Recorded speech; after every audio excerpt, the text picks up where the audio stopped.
meu pai. Meus pais separaram, eu tinha 4 anos. E eu sempre levei muito na boa, porque minha mãe conversou muito abertamente comigo quando eu era pequena. E eu levei muito na boa a questão da separação e eu até achava isso normal.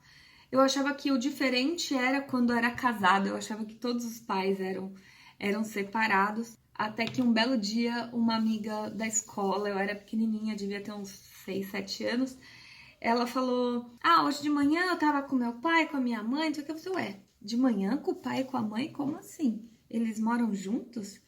E foi quando eu descobri que as pessoas podiam continuar casadas, enfim, né? E ter uma relação duradoura. E eu, a cada 15 dias ou coisa do gênero, eu ia para casa do meu pai. E eu sempre gostava muito, porque meu pai sempre tinha videogame e eu também tinha, mas era diferente jogar com ele, até porque ele parecia uma criança que, enfim, não, agora é minha vez, não, peraí, não mexe no meu jogo, era tipo tudo muito sério, então eu não podia mexer no jogo dele, mas eu tava sempre por perto porque era muito divertido. Meu pai, quando eu era pequena, ele viajava para muitos lugares para trazer produtos importados para vender, vulgo Moamba. Então ele falava inglês muito bem e eu sempre fui muito fascinada por inglês. E eu pedia muito para ele: pai, me ensina a falar inglês. Mas eu ficava pouco tempo com ele, nem se eu, sei lá, se desse mesmo, daria para ele me ensinar. No final eu acabei aprendendo inglês por mim mesma, de tanto que eu estudei, enfiei as caras nas músicas em inglês. Mas eu sempre tive muito ele como referência para inglês.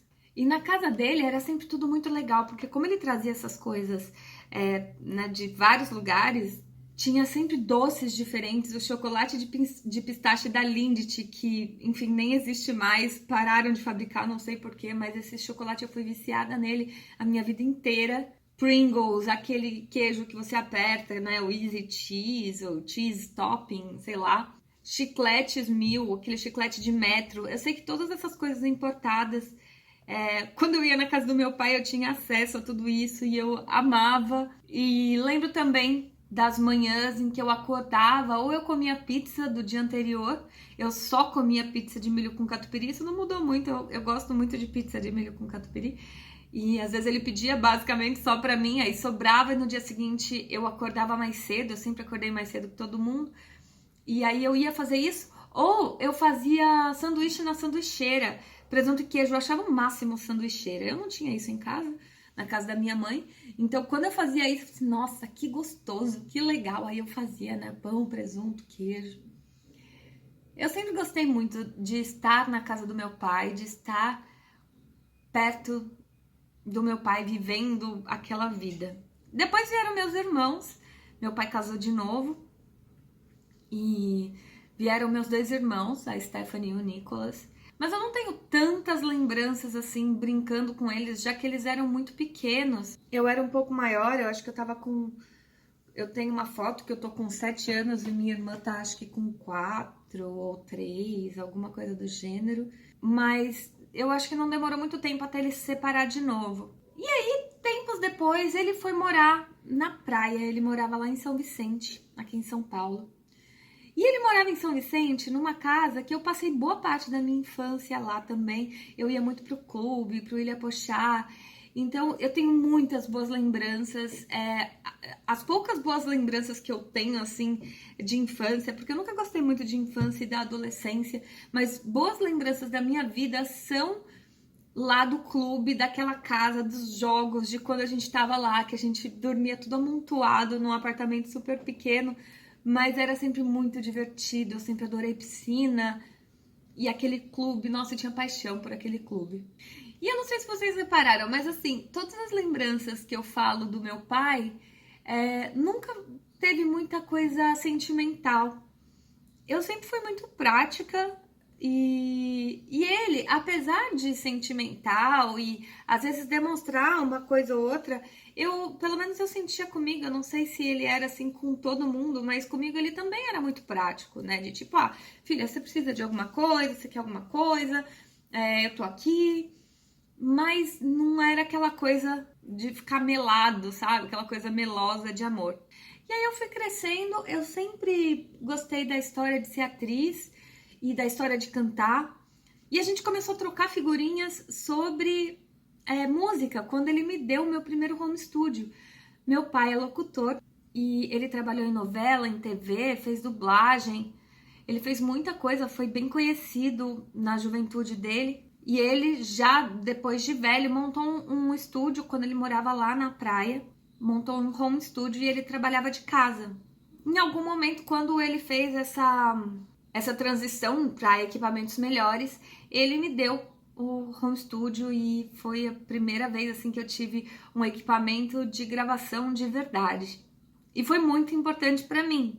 Afinal, eu cantei a vida inteira, eu sempre tive banda e ter um equipamento desse em casa, nossa, eu aprendi a mexer, eu já sabia bem mexer, eu gravava com o microfonezinho do computador, mas a gente trocava muita figurinha sobre como mexer no áudio, como deixar o áudio bom. Ele estava se especializando cada vez mais nisso tudo. E ele começou a trabalhar nas rádios lá na praia, trabalhou na Tribuna, na VIP FM, e eventualmente eu ia visitar. E depois de grande, a gente começou a ter uns atritos muito grandes. Eu acho que eu já falei aqui. Meu pai sempre foi adepto do espiritismo e eu fui evangélica a vida inteira. E eu era muito contra tudo que ele fazia. Eu, de pequenininha, lá na outra casa, ainda na época da pizza de milho com catupiry, eu lembro que eles faziam não sei como é que era o nome, mesa branca, sei lá, eles reuniam todo mundo em volta de uma mesa e aí, sei lá, abaixavam os espíritos, não sei como funciona, porque eu olhava de longe e eu ficava meio, o que é aquilo, né? Na época eu não entendia nada de religião, de nada, então eu não super participava. Mas depois, quando eu cresci, eu comecei a entender essa crença dele e não concordar, eu não gostava de nada disso, eu achava que a vida dele não andava porque tava assim, sabe? Porque ele fazia essas coisas. E aí a gente se desentendia por muitas vezes, sabe? Muitas vezes por conta disso, porque eu não aceitava ele dessa forma, com essas crenças. E a gente acabava ficando uns tempinhos sem se falar. Mas depois a gente voltava. Eu nunca guardei mágoa de nenhuma dessas brigas, essas separações que eu tive com ele. Eu também nunca tive ele como aquele herói intocado, como as pessoas geralmente falam, né, de pai e até de mãe mesmo. Mas eu nunca tive ele como esse super-herói. Eu acho que a única vez que eu me lembro que teve uma coisa muito forte assim foi quando eu devia ter, acho que uns 6 anos. Eu acho que até tem essa gravação. Eu tava me apresentando na escola, era alguma coisa de final de ano, e minha tia sempre filmava. E eu lembro como se fosse hoje, assim, eu lembro eu lá e lembro a gravação de eu procurando, porque eu queria que meu pai fosse me assistir, né? E eu ficava, tipo, procurando, olhando, né, na multidão pra ver se via. E aí eu lembro até hoje ele entrando, assim, ó, ficou até emocionada. Ele entrando e a felicidade que eu senti quando eu vi ele entrando. Mas essa coisa de querer demais a presença dele, eu me lembro basicamente dessa vez. Ele nunca foi muito próximo de mim, nunca foi essa coisa de estar junto, de participar. Eu lembro que uma vez eu fugi de casa, eu tinha acho que de 15 para 16 anos e tava acontecendo um monte de coisa. Eu falei, né, eu sou rebelde, vou fugir de casa. Eu falei, vou pra onde? E eu tinha um pseudo namoradinho lá em Santos. E eu falei, vou lá ver o meu namorado e depois eu vejo o que eu faço. E aí eu fui, só que o meu namorado, ele era mais novo que eu, enfim, nem daria pra ele dar alguma ajuda pra mim. E aí eu falei assim, eu vou pra casa do meu pai. E aí eu fui lá e eu tava muito triste, muito deprimida e acabei ficando por lá umas 2 semanas seguidas, sem ir pra escola, tal, porque eu tava meio que querendo sumir do mundo. E eu lembro que eu olhava pela janela e eu via uma escola que tinha do lado. E eu falava, nossa, eu podia morar aqui, eu podia estudar aqui. Eu sempre amei muito São Vicente. Eu gosto demais, eu gosto de praia, eu gosto de cidade. Eu acho que aquela junção das duas coisas, por mais que falem sobre as praias, que não são tão limpas, mas eu acho tudo muito lindo e eu gosto muito de São Vicente. Acho que por todas essas lembranças que eu tenho de São Vicente. E eu pensei em ficar, né, em morar, lógico, não rolou, eu voltei e ficou tudo certo. E ao longo desses meus mais de 30 anos, a gente se desentendeu várias vezes. Meu pai, ele é muito cabeça dura. E eu acho que eu herdei isso dele também, né? Essa cabeça dura veio do meu pai e veio da minha avó, se é que isso é genético. Eu puxei pra eles, assim, porque quando eu coloco alguma coisa na cabeça, não tem quem tire. E meu pai era meio assim também. E aí, de uns tempos pra cá, eu já era atriz, eu comecei a estudar dublagem e eu comecei a ver que eu tava caindo pro lado dele, pro mundo dele, o que ele fez a vida inteira, que era locução. Falei, caramba, e a minha felicidade era ele ver as coisas que eu tava fazendo, porque eu imaginava que ele ficaria orgulhoso de mim, né? E eu mostrei muita coisa pra ele. Mas ele já tava doente, meu pai ficou doente muito tempo, ele ficou de cama muito tempo. Então, a gente nunca teve uma super conversa sobre os meus trabalhos ou sobre os trabalhos dele já nesses últimos tempos, enquanto ele estava doente. Mas eu sempre tive ele como, primeiro, um nome e que muitas pessoas conhecem ele poxa, quantas portas já não se abriram por eu ter o nome dele, Raci, Carlos Raci, é o nome dele. E esse orgulho de olhar e falar assim, caralho, ele é muito bom no que ele faz. E ele sempre foi. Quando eu era pequena, teve um trabalho da escola, que inclusive eu era evangélica quando eu fiz esse trabalho, e era um trabalho de história sobre a saída dos hebreus do Egito. E eu escrevi toda a narração e dei para ele narrar. A gente apresentou o trabalho numa fita. Então a gente contava a história e dava play nas partes que era para ele narrar. E aí ele vinha com aquele vozeirão dele narrando tudo. E eu sempre tive muito orgulho disso.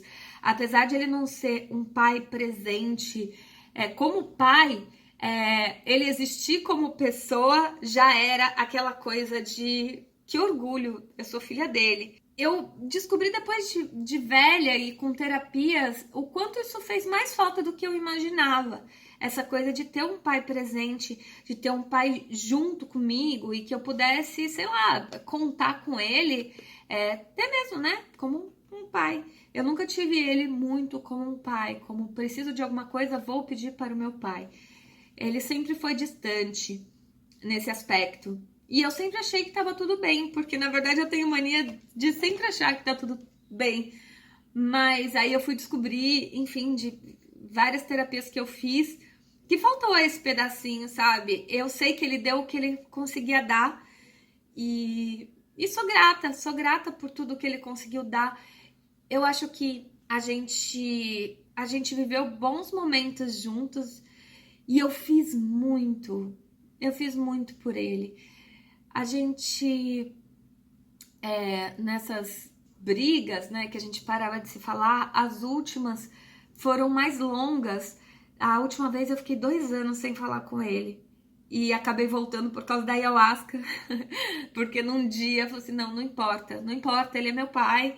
E eu relevo, e eu peço perdão, e eu perdoo. E na verdade essa coisa de perdoar não era nem a questão da mágoa e de sentir essa coisa do perdão. Era realmente de falar, eu não preciso passar por certas coisas, então eu quero me afastar.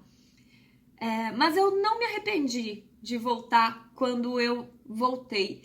Eu vi que ele já estava bem fragilizado e eu pude estar perto, eu pude fazer e eu fiz tanto. Eu fiz tanto. Eu acho que eu fiz mais por ele do que ele fez por mim.